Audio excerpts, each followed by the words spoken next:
En la segunda sección de esta presentación sobre síndromes neurológicos vamos a hablar sobre el síndrome de la segunda neurona motora o de la neurona motora inferior y los síndromes miopáticos. De nuevo, les recuerdo que estoy en la galería de mi casa, al lado del río, y puede ser que escuchen algunos ruidos ambientales. Toda esta presentación está basada en el libro de Semiología Médica de los doctores Horacio Argente y Marcelo Álvarez. Bien, comencemos entonces con la descripción de este síndrome de la segunda neurona motora, o también llamado síndrome de la neurona motora inferior. Como ustedes recordarán en la descripción de la vía córtico-espinal o vía piramidal que hicimos en la primera sección, el cuerpo neuronal de la motoneurona superior, o primera neurona, está ubicado en la corteza motora prefrontal. Desde aquí, los axones descienden a través del neuroeje para hacer sinapsis en la motoneurona inferior. Estas sinapsis pueden realizarse a nivel de los pares craneales, en el tronco cerebral, o bien a nivel del asta gris anterior de la médula espinal. De manera que el estímulo nervioso va a estar destinado al movimiento de los músculos inervados por los pares craneales, o bien al movimiento de los músculos inervados por los nervios periféricos que se originan en las raíces anteriores de la médula espinal. Aquí también podemos ver que hay una relación entre la motoneurona superior y las interneuronas, es decir, la gran mayoría de los axones de la motoneurona superior van a hacer sinapsis en interneuronas antes de hacer sinapsis con la motoneurona inferior. De manera tal que en los libros de neuroanatomía ustedes pueden encontrar que esta vía córtico-espinal a veces se la divide en neuronas de tres órdenes: de primer orden, segundo orden y tercer orden, siendo la motoneurona inferior la neurona de tercer orden. De todas maneras, vamos a dejar esa terminología de lado para hacer más simple esta presentación. Y vamos a hablar de la motoneurona superior por un lado y de la motoneurona inferior por otro lado. En este caso, el síndrome se debe a lesión en la motoneurona inferior. Esta motoneurona tiene su cuerpo neuronal en el asta gris anterior de la médula espinal, o bien en los núcleos de los pares craneales, ¿no? Y el axón originado en estos cuerpos neuronales va a ir a inervar directamente a los músculos esqueléticos a través de los nervios periféricos, que salen del sistema nervioso por las raíces anteriores y luego convergen en plexos y nervios periféricos. Entonces, podemos decir que se denomina síndrome de la segunda neurona motora o síndrome de la neurona motora inferior al conjunto de signos y síntomas causados por la lesión de la segunda neurona de la vía motora. Este trastorno motor que se origina en este caso tiene dos formas: la forma de parálisis nuclear y la forma de parálisis infranuclear. Decimos que hay una parálisis de tipo nuclear cuando la lesión está asentada sobre los núcleos de origen de la segunda neurona, ya sea a nivel del tallo cerebral, del tronco cerebral, o a nivel de la médula espinal. Mientras que hablamos de una parálisis infranuclear cuando la lesión está asentada en algún punto del trayecto de las fibras que conforman la vía motora después de su emergencia en el núcleo de origen y hasta el efector periférico. Es decir, una vez que ya la vía partió más allá del núcleo, desde ese momento, cuando ocurre una lesión en cualquier punto del trayecto posterior al núcleo, decimos que es una parálisis infranuclear. La presentación clínica del síndrome de la neurona motora inferior es diferente del síndrome de la neurona motora superior. o del síndrome piramidal, por decirlo en otras palabras. Para empezar, no existe la hemiplegia causada por un síndrome de motoneurona inferior. Esto es prácticamente imposible porque para que esto ocurra deberían comprometerse las astas anteriores de la médula o de las raíces anteriores de los nervios periféricos de manera uniforme y de un solo lado. Por lo tanto, esto es prácticamente imposible que suceda de esta manera. Así que el síndrome de la segunda neurona motora tiene cuatro formas características de presentación. En primer lugar, como paraplegia o paraparesia. En segundo lugar, como monoplegia o monoparesia. En tercer lugar, como polineuropatía. Y por último, como una parálisis nerviosa aislada. Este cuadro nos ayuda a poder diferenciar clínicamente cuando estamos en presencia de un paciente con una lesión de motoneurona superior o inferior. Es importante tener en cuenta la evaluación de la motilidad voluntaria, el tono muscular, el trofismo muscular, los reflejos, la motilidad asociada y la presencia o no de fasciculaciones. Entonces, cuando evaluamos la motilidad voluntaria, generalmente en la lesión de la primera motoneurona hay parálisis de un grupo muscular, es polimuscular, mientras que en la neurona motora inferior puede ser también polimuscular o bien también es posible que afecte a músculos aislados, generalmente asociados a una raíz afectada. En cuanto al tono muscular, eh, hay una gran diferencia. En la lesión de motoneurona superior hay hipertonía o contractura muscular, mientras que en la lesión de motoneurona inferior hay hipotonía, una disminución del tono, atonía o flacidez. En cuanto al trofismo, en el caso de la lesión de motoneurona superior, generalmente no hay atrofia muscular, salvo que, bueno, la inmovilidad del miembro con el correr del tiempo lleve a una atrofia secundaria, pero es menos notoria. En cambio, en la lesión de motoneurona inferior, esa es una de las características. Hay atrofia de los músculos paralizados. Los reflejos también son totalmente diferentes. Los reflejos osteotendinosos profundos están aumentados. Hay hiperreflexia en el caso de un síndrome piramidal o, digamos, una lesión de la motoneurona superior, mientras que en la lesión de motoneurona inferior hay hiporreflexia o arreflexia.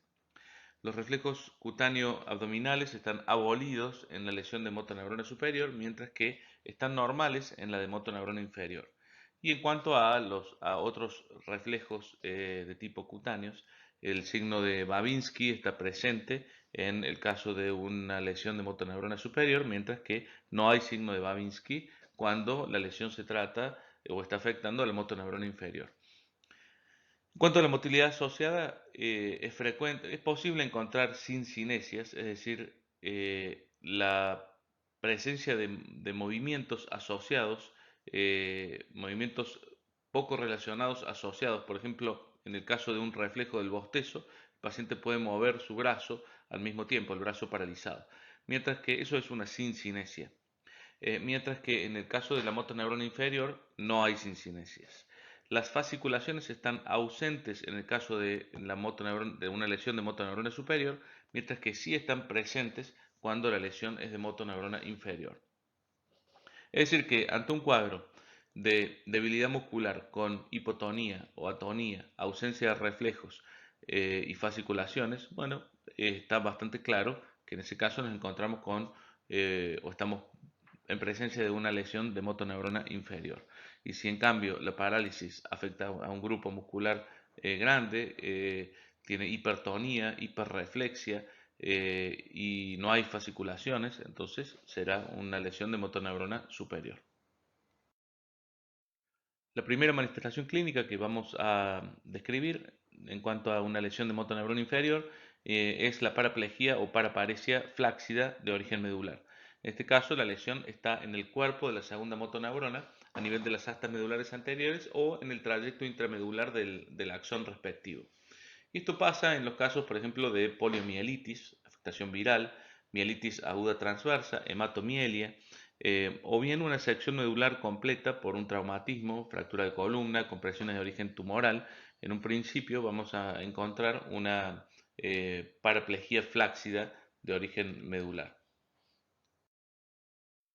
Ahora bien, cuando la paraplegia ya no se debe a una lesión medular, sino a una lesión que está ubicada a nivel de las raíces de los nervios periféricos, o bien en el propio nervio periférico, bueno, ya en este caso hablamos de una paraplegia flácida de tipo neurítica.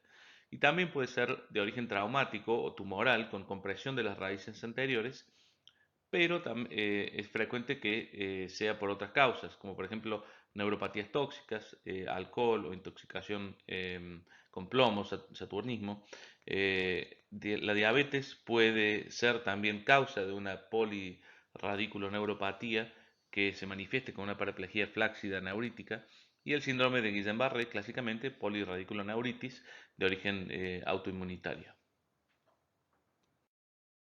En este caso, el comienzo del cuadro puede ser variable, presentándose muchas veces con parestesias o dolores prodrómicos. Puede haber dolor a la compresión de los grupos musculares, o bien si logramos palpar los trayectos nerviosos, también podemos inducir dolor. La parálisis puede ser incompleta, no todos los grupos musculares o no todos los músculos pueden estar comprometidos de igual manera. Puede haber trastornos de la sensibilidad porque, lógicamente, este tipo de lesiones puede afectar tanto a las fibras motoras como sensitivas, y generalmente no hay compromiso de tipo esfinteriano. La siguiente manifestación clínica que describimos es la monoplegia o monoparesia, que puede ser también debida a una lesión a nivel de la médula o bien a una lesión a nivel radicular. De nuevo, hablamos de compresiones nerviosas de origen tumoral, traumatismos. Ya no es tan frecuente, pero puede verse el mal de Pott de origen tuberculoso, procesos inflamatorios como aracnoiditis o radiculitis. En estos casos, por ejemplo, de aracnoiditis puede verse a veces a consecuencia de una inyección de contraste intratecal. Enfermedades vertebrales o discales como hiperostosis, hernias de disco, etcétera. Clínicamente se manifiesta con una parálisis flácida que puede tener trastornos sensitivos de tipo dolor, parestesias o disminución de la sensibilidad. Cuando el compromiso es de múltiples nervios periféricos de manera simultánea y simétrica, entonces hablamos de una polineuropatía. Puede ser mixta, motora o sensitiva, o bien puede afectar puramente a las fibras motoras o sensitivas. Las causas más comunes son trastornos metabólicos, principalmente la diabetes, trastornos tóxicos, principalmente el daño por alcohol, pero puede ser otro tipo de intoxicaciones como plomo, arsénico, insecticidas, talio, mercurio, etcétera. Déficits carenciales, déficit de vitamina de complejo B. em, Polirradiculoneuropatía desmielinizante aguda, es el caso del síndrome de Guillain-Barré y que es de origen autoinmunitario. Puede ser también causada por lesiones infecciosas, virales o bacterianas, colagenopatías y vasculitis, principalmente lupus o bien el síndrome de Sjögren, pero muchas enfermedades autoinmunitarias lo pueden producir. Enfermedades neoplásicas, linfomas, síndromes paraneoplásicos, etc. Cuando estamos en presencia de un síndrome por lesión del nervio periférico, encontramos como signos clínicos hipotrofia o atrofia muscular distal marcada, hipotonía, parálisis o paresia, hipo o arreflexia profunda. Es decir, las características que habíamos evaluado en aquel cuadro de diferencial entre motoneurona superior e inferior. Todas estas características corresponden a una lesión de motoneurona inferior. Otros signos clínicos que vamos a encontrar en este síndrome son los trastornos de la sensibilidad superficial y profunda, que afectan de manera distal, generalmente, a los miembros superiores e inferiores. Y bueno, en cuanto a la superficial, destacamos la pérdida de la sensibilidad táctil, térmica y dolorosa. En cuanto a la profunda, la palestesia, digamos, afectaciones en palestesia, batiestesia y varestesia. Palestesia es la sensibilidad que nos permite identificar o percibir las vibraciones. La batiestesia es la sensibilidad que nos permite identificar la posición en el espacio de distintas partes de nuestro cuerpo sin utilizar el sentido de la vista.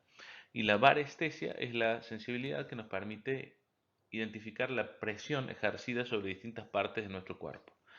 Los trastornos neurovegetativos están presentes siempre y cuando el nervio afectado tenga un componente autonómico, por supuesto.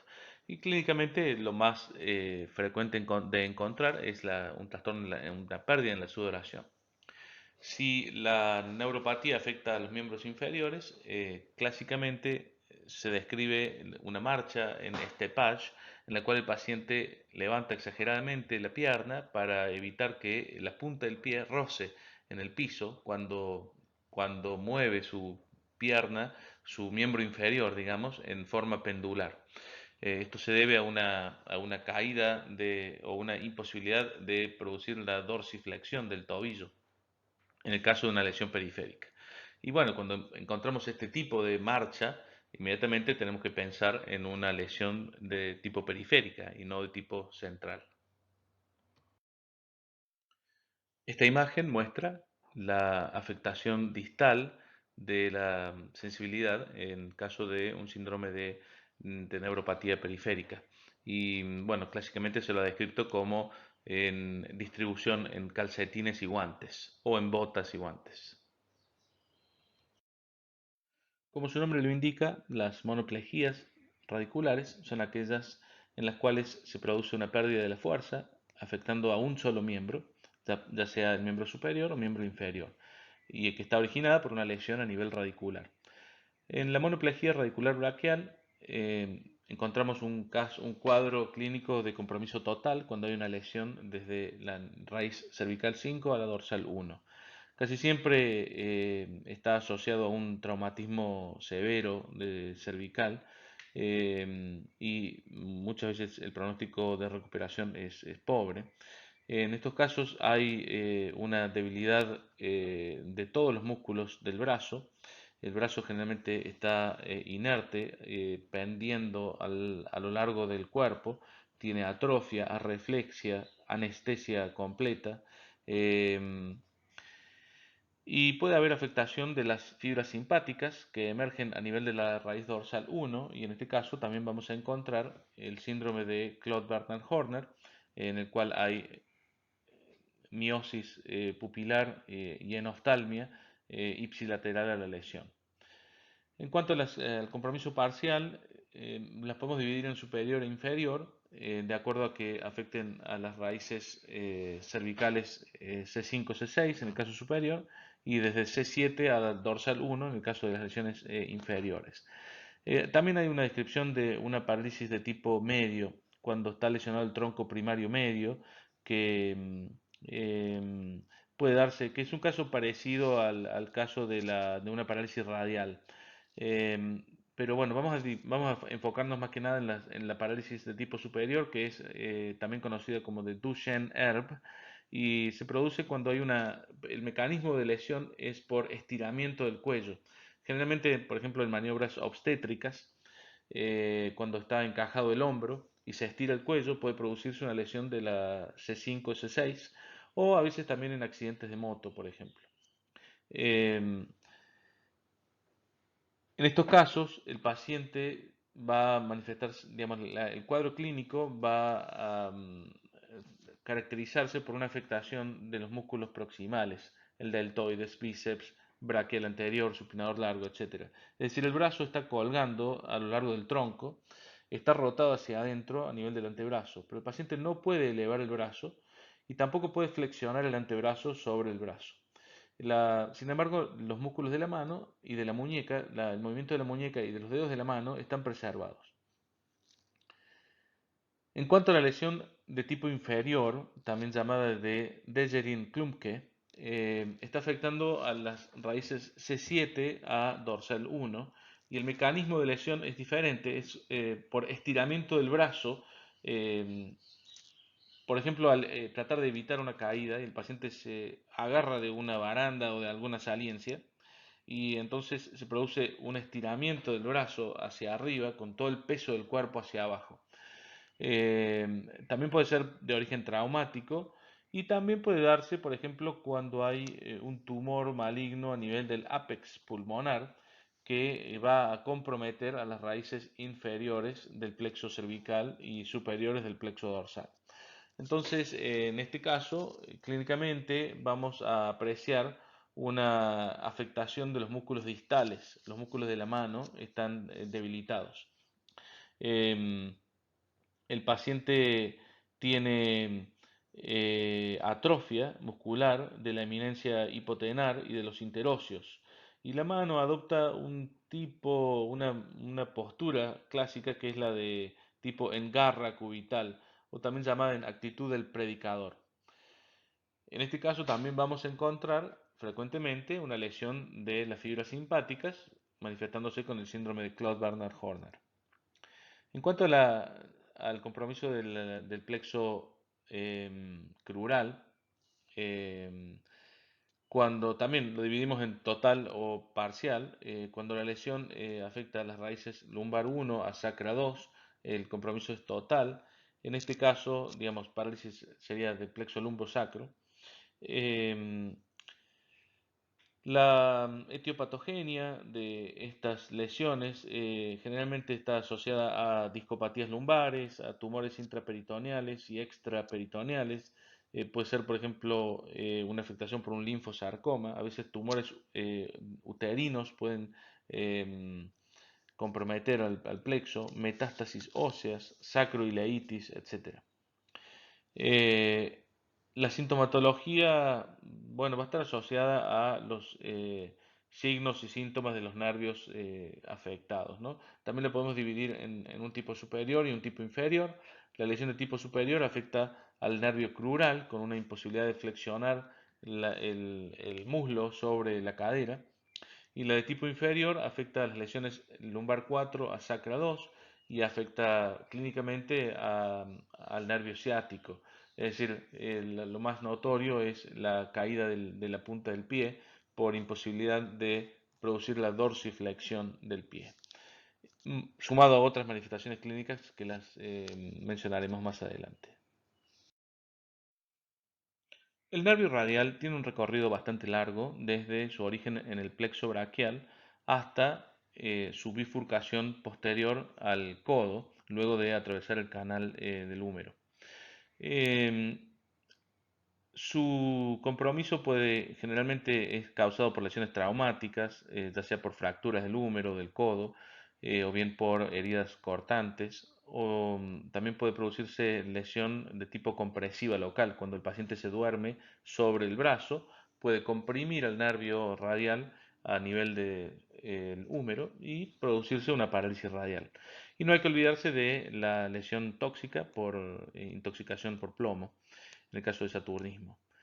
De todas maneras, considero que es importante poder identificarla porque a veces el paciente digamos, el cuadro puede ser confundido con una lesión de tipo vascular, cerebral, es decir, una ACV. No es infrecuente encontrarnos con que nos llaman de la guardia sospechando que este paciente está con una presentación de tipo eh, aguda, vascular, etcétera, porque se despertó con una debilidad en su brazo. Y bueno, si tenemos en claro el concepto de la parálisis radial, podemos rápidamente identificar que no se trata de una lesión central, sino que es una lesión periférica.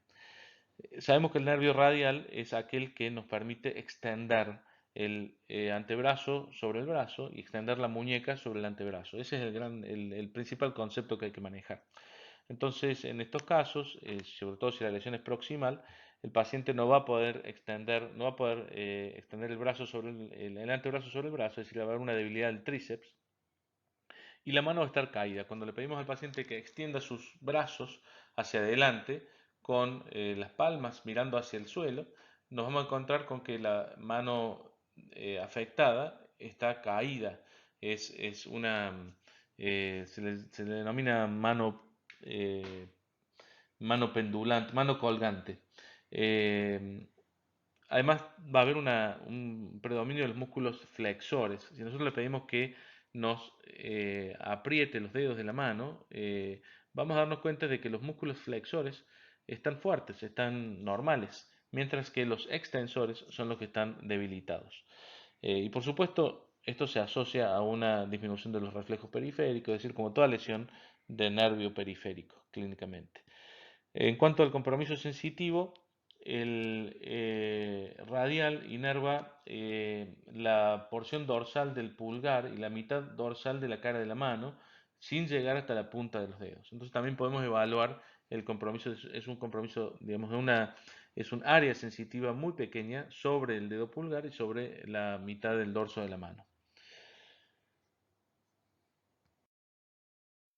Esta es una representación esquemática de la distribución de la inervación sensitiva en la mano y aquí podemos apreciar el territorio sensitivo del nervio radial que comprende principalmente la mitad de la cara dorsal de la mano, excepto la punta de los dedos, y a la piel dorsal del pulgar.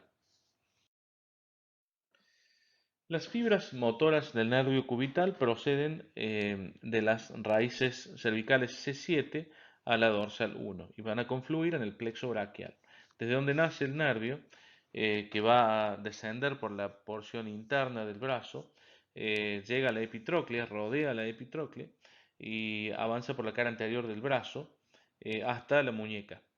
Inerva, luego de su recorrido a través de la muñeca, inerva a los músculos interóseos, al aductor del pulgar, al flexor corto del pulgar, los lumbricales internos y los músculos de la eminencia hipotenar.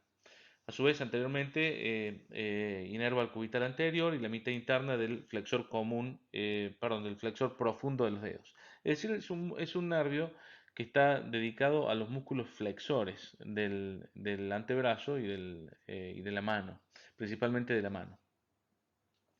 Eh, la etiología de la parálisis generalmente es una lesión de tipo traumática, puede ser por una fractura a nivel del codo, puede ser por una herida cortante, una herida de bala, etcétera. También por luxaciones del codo. Y en la muñeca, a nivel de la muñeca, por lesiones traumáticas locales en el caso de los ciclistas. También es común en lesiones de tipo laborales.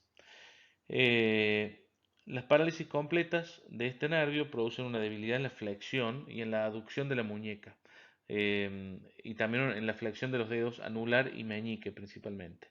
Se puede hallar debilidad y atrofia de los músculos interóseos cubitales, más notable en el primer interóseo dorsal, y pérdida de la sensibilidad a nivel del meñique y de la porción y de la mitad cubital del anular, como vimos en el esquema de la diapositiva anterior.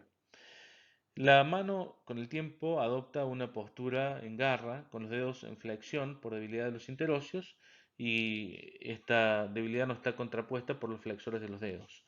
A su vez, la debilidad de los interóseos y los lumbricales impide la normal aducción de los dedos. Bien, pasemos ahora a los síndromes miopáticos. Los síndromes miopáticos o miopatías constituyen un conjunto de signos y síntomas producidos por afectación funcional o estructural del músculo esquelético, lo que ocasiona manifestaciones clínicas que están caracterizadas por la debilidad muscular. Es decir, debilidad muscular es el componente fundamental y más predominante en los síndromes miopáticos. Entonces, el enfoque diagnóstico de los pacientes con sospecha de miopatía debería basarse en estas tres etapas. En primer lugar, la localización de la lesión, tratando de ubicar el nivel de afectación, principalmente diferenciar entre nivel muscular y placa neuromuscular. En segundo lugar, una identificación de la causa en función de su etiología, tratar de determinar si es más posible que esto sea un proceso de causa hereditaria o bien un proceso adquirido. Y en tercer lugar, la determinación de la etiología precisa para poder, por un lado, implementar una terapéutica específica o bien para optimizar el manejo de los síntomas con el objetivo de mejorar la calidad de vida. Surge entonces la primer gran bifurcación en el camino, ¿no? Tratar de diferenciar si lo que estamos tratando de diagnosticar es de causa hereditaria o bien ha sido una condición adquirida. Y bueno, aquí tienen una lista, una pequeña lista sintética de causas hereditarias y adquiridas que bueno, no vamos a desarrollar en detalle porque excede a los fines de esta presentación. Pero bueno, se destacan las distrofias musculares, las miotonías, canalopatías, miopatías congénitas, miopatías metabólicas y mitocondriales dentro de las hereditarias. Y en las causas adquiridas pueden ser inflamatorias, endocrinas, asociadas a enfermedades sistémicas, inducidas por fármacos o bien tóxicas, etc.